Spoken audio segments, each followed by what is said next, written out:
Alors, on est avec Aaron Lani, gestionnaire de portefeuille chez Medici. Bonjour Aaron. Bonjour. Aaron, tu veux nous parler aujourd'hui d'une entreprise qui est très connue, qui s'appelle Amazon et que Medici a analysé au cours des derniers mois. Notre première question, ce serait par rapport à, si on veut, la couverture médiatique. En fait, Amazon a été très couverte et elle est souvent comparée à Walmart. Mais est-ce que c'est une comparaison qui tient la route? Quand on regarde les deux modèles d'affaires, qu'est-ce qui les différencie?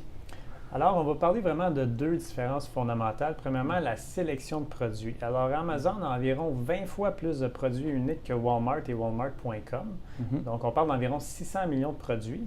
Et c'est rendu possible grâce à leur plateforme Marketplace, qui permet à un commerçant externe de se connecter sur Amazon.com et de vendre son produit. Donc, Amazon est simplement l'entremetteuse de la vente et il va se prendre une commission d'environ 15 %. Donc, le commerçant externe a vraiment accès à un mail virtuel au trafic qui va sur Amazon.com. Donc, la sélection vient vraiment de là. La deuxième différence fondamentale, ça va être dans la chaîne logistique. Donc, Amazon, on peut penser, c'est beaucoup plus une usine de production hautement automatisée de commandes qui viennent d'un endroit central. Alors que Walmart, c'est un réseau de magasins physiques où est-ce que l'inventaire est très dispersé et décentralisé à travers plusieurs magasins. Les magasins sont plutôt optimisés pour présenter la marchandise à un consommateur qui arrive dans le magasin. Donc, la différence, c'est qu'Amazon va être beaucoup plus productive avec ses actifs. Donc, va générer beaucoup plus de ventes par dollar investi dans ses immobilisations. Très bien. Puis par rapport à Amazon, lorsqu'on regarde les états financiers, on se rend compte qu'ils génèrent quand même peu de profits comptables. Pourquoi c'est le cas? On aurait tendance à croire que, vu la domination de l'entreprise, que sa profitabilité serait beaucoup plus élevée. Oui, c'est une bonne question.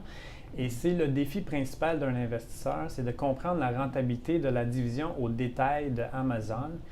Et on estime que Amazon dépense environ 6,5 % de ses ventes au détail en technologie. Donc, c'est énorme. Quand on pense qu'un détaillant de masse, habituellement, fait une marge de profit d'autour de 5 %, donc ça ne prend pas beaucoup pour vraiment gruger la marge.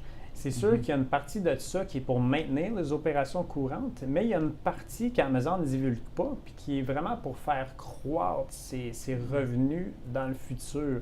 Donc, à chaque fois qu'Amazon entre dans une nouvelle catégorie de produits, de marchandises, elle va devoir optimiser son site web et investir pour accueillir vraiment cette catégorie-là. Ensuite, elle a plein de projets connexes qui ne sont pas nécessairement reliés avec son modèle central. Et ensuite de ça, elle va ouvrir beaucoup de centres de distribution et elle prend de l'expansion à l'international, donc ça pèse très lourd sur sa rentabilité, mais encore là, c'est très difficile à quantifier. Mais on sait que ça a un effet néfaste là, sur la rentabilité. Très bien. Merci beaucoup, Aaron Lani. Merci.